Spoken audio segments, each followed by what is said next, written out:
옛날 어느 마을, 춘식이와 상추리는 오다가다 만난 친구 사이였다. 둘은 같은 마을 주모 과부 삼순이에 대해 이야기하고 있었는데 이봐 상출이, 어제 주막에서 막걸리 한잔 하는데 주모 빵댕이가 아주 더 커진 것 같아. 혹시 남자 생겼나? 하긴 그 얼굴에 남자 없는 게 이상하지. 그나저나 하룻밤 푹 안아봤으면 좋겠네. 주모 정도야 꼬시기 쉽지. 뭐라고? 말은 나도 쉽게 하지. 자네가 무슨 수로 꼬신단 말인가? 이 친구야, 내가 왕년에 대감댁 애기씨도 홀린 사람이야. 마을 여인들 다 홀린다고 관아에 끌려가 곤장 20대 맞고 정신 차려서 그렇지. 거참, 이 친구가 허풍은. 진짜라니까. 자네가 이사 온 지 얼마 되지 않아. 그렇지. 알만한 사람들은 다 알아. 그래, 그럼 자네가 주모를 한번 꼬셔보시게. 내가 꼬시면 어쩌겠는가? 자네가 주모를 꼬시면 내가 50냥 주겠네. 그래, 그 약속 꼭 지키시게. 사흘이면 끝나네. 좋아, 그럼 사흘 안에 꼬셔보시게. 대신 못 꼬시면 자네가 50냥 주시게. 그렇게 상추리는 과부 삼순이의 집으로 향하는데 안녕하신가? 안녕하시오. 그런데 무슨 일이시오? 아, 그냥 지나가는 길이네. 그나저나 자네 나랑 손바닥 한번 대보겠는가? 갑자기 손바닥은 왜 그러시오? 내 손 크기가 어느 정도인지 확인하고 싶어서 그러네. 내 한 양 주겠네. 한 양 준다는데 뭐 못할 것도 없지. 그렇게 상추리는 손바닥을 맞대고 한 양을 건네는데 그리고 다음 날 안녕하신가? 또 보. 그냥 지나가는 길이라네. 그나저나 내 자네 귀 한번 만져볼 수 있겠는가? 갑자기 내 귀는 왜 그러시오? 내 귀에 손에 잡히는 게 있는데 자네도 혹시 그런가 확인하고 싶어서. 내 이번엔 세냥 주겠네. 아이, 당연히 되지요. 어서 만져보시오. 그렇게 상추리는 삼순이의 귀를 만져보고 세냥을 주는데 그리고 다음 날 또 오셨어. 오늘은 무엇이오? 궁금하오. 허, 왜 그러시오? 오늘은 아닌데. 에이, 있는 거 다 아오. 빨리 말해보시오. 그럼 자네 나랑 배꼽 크게 한번 대보세. 아니, 배꼽이라니? 내 배꼽이 참외 배꼽인데 크기가 얼마 정도 큰지 항상 궁금했다네. 그런데 어디 대볼 기회가 있어야 말이지. 내 이번엔 10량 주겠네. 아이, 열량인데 마다할 리가 있어. 내 배꼽이 오목 배꼽이니 그럼 일단 방으로 들어가서 어디 잘만 나 대보십시다. 그렇게 둘은 방으로 들어가 배꼽을 맞대보다 눈이 맞았고 서로 살림을 합쳤으며 그렇게 상추리는 춘식이에게 50냥도 받고 예쁜 과부도 얻었다고 한다.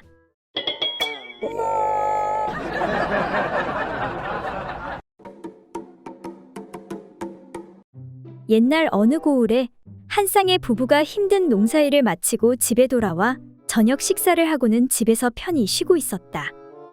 그러던 중 심심하던 남편이 부인의 엉덩이를 보고 나서 이렇게 말하는 것이었다. 아이고 마누라, 당신 엉덩이가 갈수록 펑퍼짐해지는구먼. 마당에 있는 제일 큰 김장떡하고 크기가 비슷하겠네 그려. 남편이 이와 같이 웃으며 부인을 놀림해도 부인은 못 들은 척하고 그저 자기 일을 했다. 그럼에도 남편은 재미를 붙였는지 이번에는 줄자를 가져오더니 줄자로 부인의 엉덩이 크기를 재보고는 장독대로 달려가서 장독대의 둘레를 재보고 다시 내려와서 말하길. 아이고, 사실이네. 당신이 이겼네. 이겼어. 확실히 당신이 이만큼 더 커. 이런. 그러면서 부인을 계속 놀려대는 것이었다. 어쨌든 그런 일이 있고 시간이 지나 밤이 되어 잠자리에 들 시간이 되었다. 그런데 그날따라 남편은 아내와 뜨거운 밤을 보내고 싶어서 평상시대로 아내에게 찝쩍거리기 시작했다.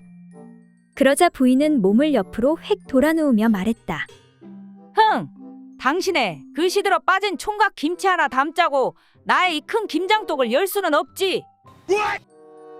이와 같은 처지에 놓인 남편은 말 그대로 되로 주고 말로 받은 꼴이었다.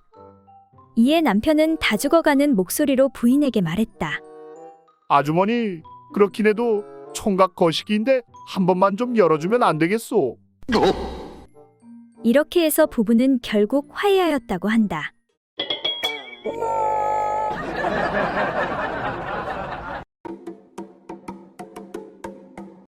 어느 마을 목수 영감의 마누라가 살결이 뽀얗고 곧잘 눈웃음을 쳐서 뭇사내들의 애간장을 녹이곤 했다. 그 중에서도 이웃 마을에 사는 마름집네 형제는 이 목수의 마누라한테 홀딱 반한 나머지 목수가 집을 비우고 없는 날이면 수시로 찾아들곤 했다. 어느 날도 목수 영감이 일을 나간 사이 마름집네 아우가 찾아왔다. 부인, 겁나게 보고 싶었구려. 대낮부터 눈이 맞은 두 사람은 곧 안방에서 즐거운 일을 벌이기 시작했다. 그런데 공교롭게도 때마침 헛기침을 하며 나타난 사람이 바로 마름집네 형이었다. 부인 있소?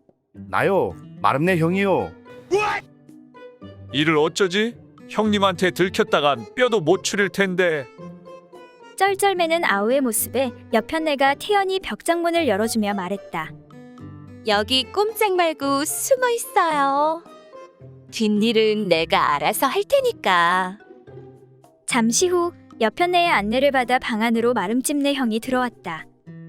너무 보고 싶었어. 그리고는 즉시 그녀를 눕히고 달려들었다. 그런데 이때 문 쪽에서 인기척이 들리는 것이 목수가 돌아온 눈치였다. 여보 나왔어.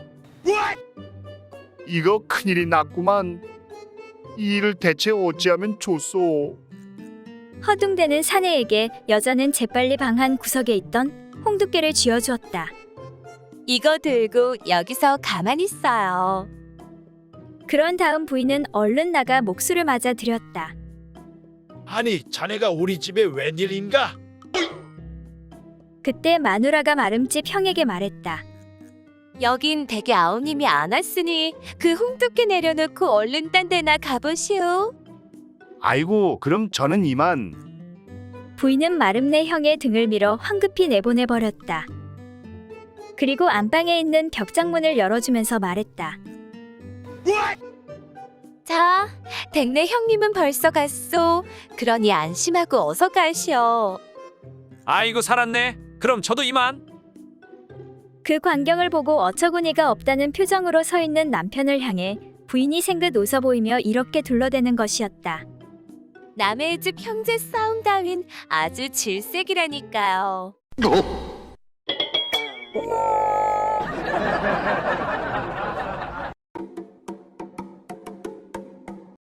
옛날 어느 마을에 수염이 아주 많은 사내가 있었다.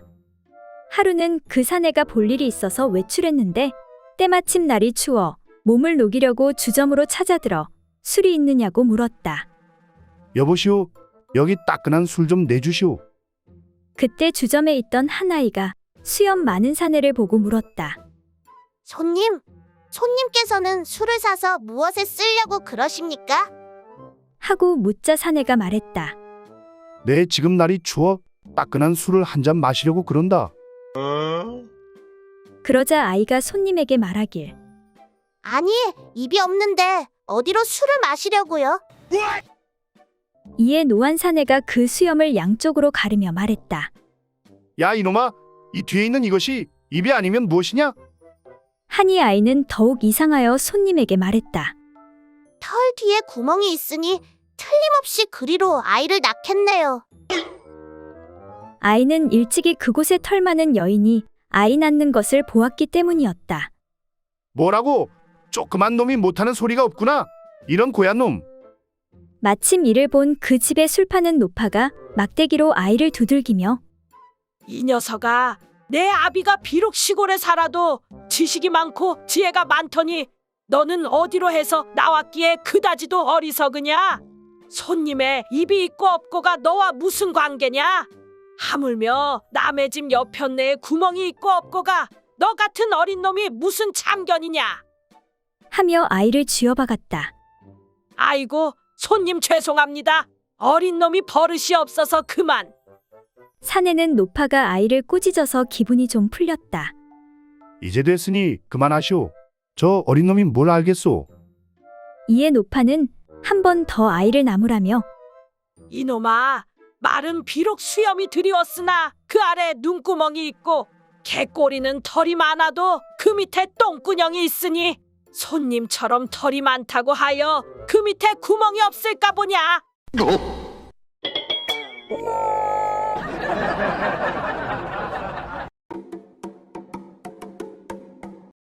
옛날 어느 고을에 일찍이 상처를 하고 호라비로 지내는 박진사가 있었다. 한 번은 박진사가 친구의 생일 잔치에 초대되어 맛 좋은 새우 요리를 한번 먹어보고는 새우 요리가 너무 먹고 싶구나. 이렇게 늘 입버릇처럼 새우 요리 타령을 하던 차에 생일을 맞이하게 되었다. 마침 짓궂은 한 친구가 커다란 새우 10댓마리를 선물로 사들고 가서 박진사의 몸종을 불러내어 새우 요리하는 방법을 자세히 가르쳐주고는 장난삼아 말했다. 이 새우를 삶으면 내년이 진사 어른과 그렇고 그런 일이 있었는지 없었는지를 당장에 알게 될 것이다. 아니, 그런 것을 어찌 알 수 있단 말입니까? 깜짝 놀란 몸종이 물어보았다. 즉 그러한 사실이 있다면 이 새우는 분명히 빨갛게 될 것이니라. 이 말을 듣고 몸종은 부끄러워하며 부엌 안으로 들어갔다. 친구와 박진사는 이야기꽃을 피우며 이제나 저제나 하고 새우 요리가 나오기만을 고대하고 있는데 한식경이 지나도록 좀처럼 나오지 않는 것이었다. 아니, 왜 이렇게 새우 요리가 안 나오는 게야? 그리하여 박진사가 안에다 대고 소리쳤다. 얘야, 새우 요리는 어떻게 되었느냐? 예, 나으리. 이제 곧 가지고 나갑니다요. 몸종이 부엌 쪽에서 대답했다. 그러나 그 다음에도 상당히 기다리게 한 뒤에야 겨우 몸종이 빨갛게 익어 김이 무럭무럭 오르는 새우 요리 접시를 들고 나와서는 상 위에 내려놓더니 얼굴이 새우보다 더 새빨개져서 박진사를 보고 말했다. 나으리, 그러기에 쇳내가 뭐라고 그랬사옵니까? 금방 들통 날 거라고 여쭙지 않았사옵니까?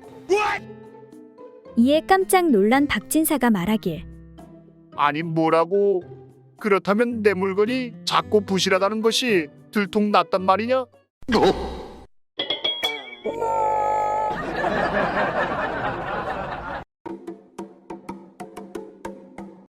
옛날 어느 고을에 머슴 사는 덕세가 정력이 강해 많은 여인네들을 유혹해 정을 통하곤 했다. 그런데 이웃 동네에 사는 옹심이 역시 욕정이 넘쳐 정력이 강한 남자를 만나고 싶어 했다. 하루는 그 여인의 이야기를 들은 덕세가 여러 사람들을 통해 교섭해 어느 날 산속 계곡에서 만나기로 약속하였다. 반갑소. 내가 바로 덕세요. 옹심이라 하옵니다. 두 사람이 만나 으슥한 골짜기로 돌아 들어가니 널따란 바위가 있어서 두 사람이 충분히 누울 만큼 넓었다. 게다가 봄철의 따뜻한 햇볕 또한 잘 비치니 애정놀이 하기에는 더할 수 없이 좋은 곳이었다. 이 좋은 바위를 만난 건 우리 두 사람에게 정말 행운이요. 이렇게 좋은 장소를 얻기란 결코 쉬운 일이 아니지. 그럼요. 이렇게 놀기 좋은 곳이 어디 그리 많겠습니까? 곧 두 사람은 바위 위로 올라가 준비해온 술을 한 잔씩 나누어 마신 다음 자, 이제 슬슬 시작해 봅시다. 덕세는 즉시 옹심이를 끌어당겨 몸 위로 올라가 한바탕 일을 벌였다. 잠시 후 욕정이 가시지 않은 두 사람은 또 한 번 거사를 치렀다. 이렇게 두 사람은 한참 만에 그 일을 끝내게 되었다. 그런데 두 번의 작업이 끝나니 두 사람 모두 사타구니 사이가 질펀하여 마치 흙탕물을 가져다 부어놓은 것 같았다. 덕세가 여인의 옆에 누워 말했다. 우리들의 그곳이 질펀하여 다 마르려면 시간이 걸릴 것 같구려. 그러니 이대로 반드시 누워 다리를 벌리고 젖은 부분을 햇볕에 말리도록 합시다. 그 다음에 마지막으로 한 번 더 재미있는 결합을 한 후에 집에 가는 것이 좋지 않겠소? 예, 저도 원하는 바입니다. 그렇게 하도록 하시지요. 이렇게 하여 두 사람은 나란히 누운 채 두 다리를 최대한 벌려서 젖은 사타구니 사이를 햇볕에 내놓고 말렸다. 그런데 여인은 별로 재미가 없어 아래가 촉촉한 상태에서 한 번 더 몸을 맞대고 싶었다. 이보시오. 내 것은 벌써 다 마른 것 같은데 어서 한 번 더 하고 가도록 합시다. 그러나 덕세는 너무 힘을 쏟았기에 좀 더 푹 쉬고 싶었다. 기다리시오. 내 것은 아직 좀 더 말려야 한단 말이오. 그러자 여인은 슬그머니 화가 나서 물었다. 아니, 내 것은 깊숙한데도 다 말랐는데 당신 것은 툭 튀어 나왔으면서도 아직도 덜 말랐다는 것은 무슨 까닭이요? 이에 덕세가 말했다. 아, 그것은 다 이유가 있소이다. 당신 것은 쪼개져 있어 빨리 마르지만 내 것은 통째로 말리니 더 오래 걸리는 것이 아니오.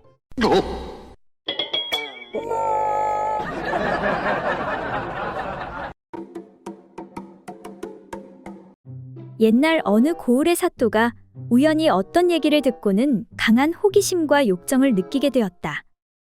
이방은 잠깐 이리로 와보거라. 네, 사또 부르셨습니까? 거시기 내 이런 말 하기 뭐한데 말이다. 최근 결혼한 관 노비인 칠구의 아내가 밖에서 들릴 정도로 흐느끼듯 운다는 소문이 있던데 그게 사실이냐? 네, 사또. 저도 직접 들은 적은 없으나 소문은 들어 알고 있는데 왜 그러시는지요? 그러니까 이거 참 말하기 뭐한데 비밀을 유지하겠느냐? 네, 사또. 절대 비밀을 지키겠습니다. 사실 우리 부인은 고귀한 집안 출신이어서인지 관계 때에도 늘 정숙한 태도를 유지한다네. 그러니 난 그게 늘 못마땅하고 재미가 없어서 말이야. 그래서 크게 우는 여자와 잠자리를 갖고 싶은 생각이 간절하거든. 사또, 그렇다면 저기 기생들도 많지 않습니까요? 그런데 왜 하필 노비의 아내를? 거야 기생들은 손님 비위 맞추려 가짜로 소리를 내는 것이지 않느냐? 이에 이방은 노비를 불러 이야기하는데 사또께서 이러쿵 저러쿵 그래서 자네 아내를 하룻밤만 빌려달라고 명하셨네. 그냥도 아니고 100냥이나 주신다고 말씀하셨네. 노비는 내키지 않았지만 어쩔 수 없이 사또의 명령에 따랐다.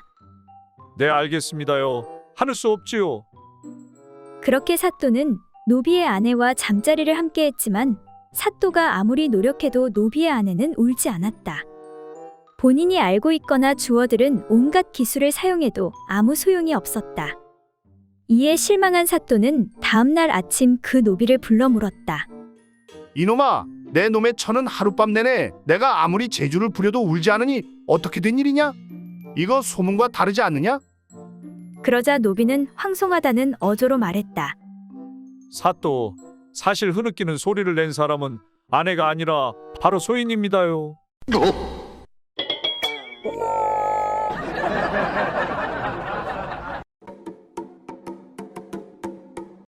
판서댁 마님이 하루는 배가 남산만하게 부풀어 오른 자기 몸종을 불러 앉혀놓고 전에 없던 엄격한 어조로 꾸짖었다.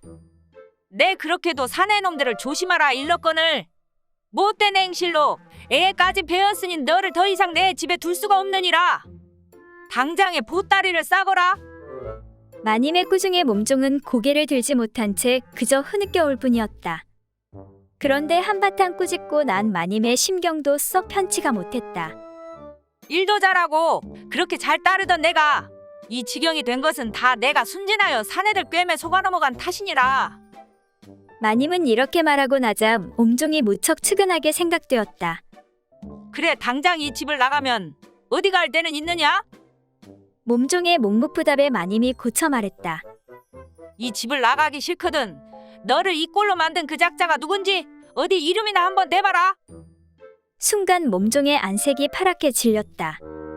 마님, 그것만은. 대답 못한다니 말이렸다. 좋다. 어느 쪽을 택하든 그놈을 대던가 아니면 보따리를 싸던가.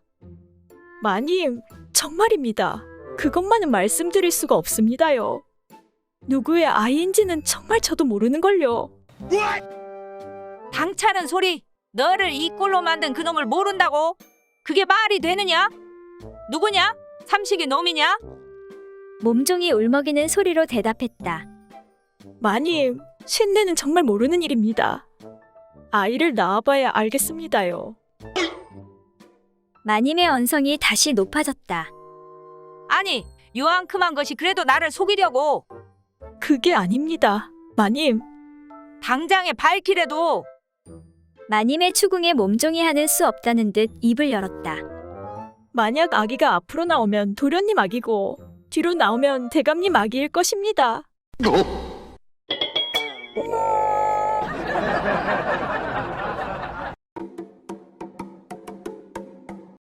옛날 어느 마을에 행실이 좋지 못해 어디를 가든 다리를 벌리고 앉는 과부가 있었다. 그러던 어느 날 한 번은 툇마루에 퍼질러 앉아 있는데 고양이한테 쫓기던 쥐가 과부의 그곳이 자기 집인 줄 알고 홀짝 뛰어 들어간 것이었다. 그러자 과부가 당황해서 어쩔 줄을 몰랐다. 아이고 세상에, 쥐가 그곳으로 들어가 버렸으니 이 일을 어쩌면 좋지? 그런데 때마침 동네에서 어리숙하기로 소문난 총각 칠복이가 마당 앞으로 지나가기에 과부가 소리쳤다. 이봐요, 칠복이 총각. 시간 있으면 나하고 한번 재미 좀 보지 않을래요? 그동안 여인을 한번 안아보려고 무진장 노력해온 칠복이는 웬 횡재인가 싶어 좋아 어쩔 줄을 몰랐다. 저야 좋지요. 근데 그 말 참말이지요? 나중에 딴 말하지 마셔요. 결국 칠복이 총각이 과부와 살을 섞게 되었는데 속에 들어가 자리를 잡은 쥐가 보고 있자니 자기 같은 놈이 또 들어오는지라 나가서 덥석 칠복이의 거시기를 물고 놓지 않았다. 순간 칠복이는 거시기 끝이 따끔하고 아파서 이크하고 얼른 빼냈다.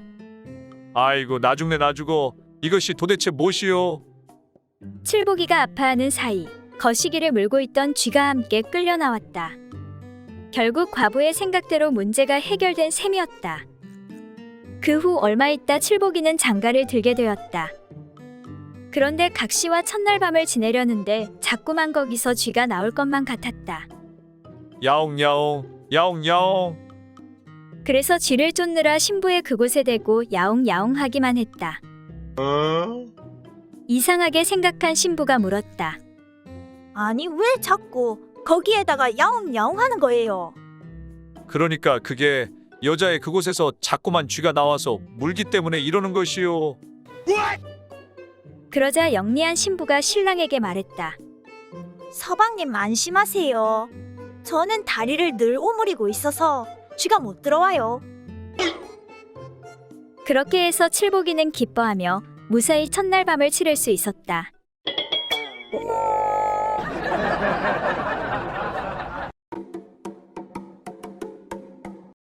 옛날 어떤 마을에 색을 밝히는 대감이 있었다.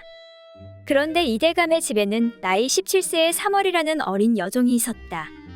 이 여종은 어릴 때부터 대감 부인의 안방에서만 같이 자라고 바깥 출입을 하지 않아 규방 처녀와 다를 바 없이 그 모습이 참으로 아름다웠다. 대감은 그 아이를 한번 품어보고 싶었으나 잠시도 부인이 방을 비우지 않아 방법이 없었다. 그래서 친구 의원인 박 씨를 찾아가 자초지종을 말하고 부탁하였다. 이보게 친구, 날 좀 도와주게. 내가 죽을 병에 걸린 것처럼 할 터이니 자네가 이리저리 말 좀 해주게. 내 잘 되면 꼭 섭섭치 않게 살해하겠네. 수일 후 밤에 대감이 크게 아픈 척 연기를 하였다. 아이고 나 죽네. 나 죽어. 대감, 정신 좀 차리세요. 아버지 정신 차리세요. 가서 의원 좀 불러오너라. 아버지 숨이 넘어가려고 한다. 집안 사람들이 대감을 크게 걱정하여 박임원을 불러 진맥하게 하였다.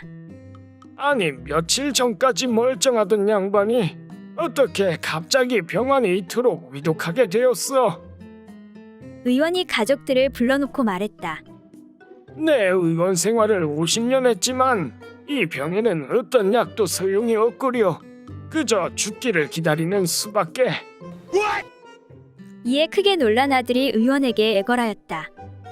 어찌 좋은 방법을 생각지 않고 죽기만을 기다리겠습니까? 의원이 얼마 동안 깊이 생각하는 척하더니 백약이 합당한 것이 없으나 다만 한 가지 방법이 있기는 한데 얻기가 곤란해 답답할 따름이요. 하고는 한숨만 쉬는 것이었다. 이에 아들이 몸이 달아 비록 어렵다고 하나 제가 있는 힘을 다하여 구하겠으니 말씀해 주십시오. 그러자 의원이 말하였다.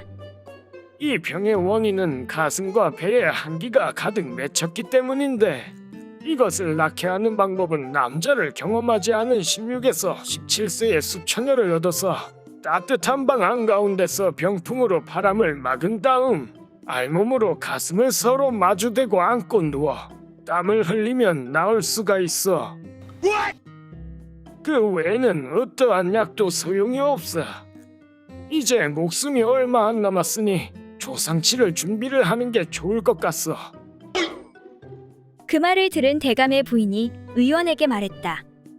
의원 날이 안방에 여종아이가 하나 있는데 어릴 때부터 내 이불 속에서 자라서 아직까지 문 밖 구경도 하지 못하였고 지금 나이가 17세이니 만약 약을 구할 수 없다면 이 아이를 한번 약으로 쓰는 것이 좋지 않겠습니까? 옳거니 과연 어머니 말씀대로 하면 되겠습니다. 아들은 기뻐하면서 대감에게 의원과 어머니의 말을 고하였다. 이제 내가 안 죽고 살 수 있겠구나. 그리고 그날 밤 병풍으로 방안을 가리고 여종에게 치마와 저고리끈을 풀게 하여 대감의 이불 속으로 들게 하였다. 그래 사모라, 네가 나를 살리려고 왔구나.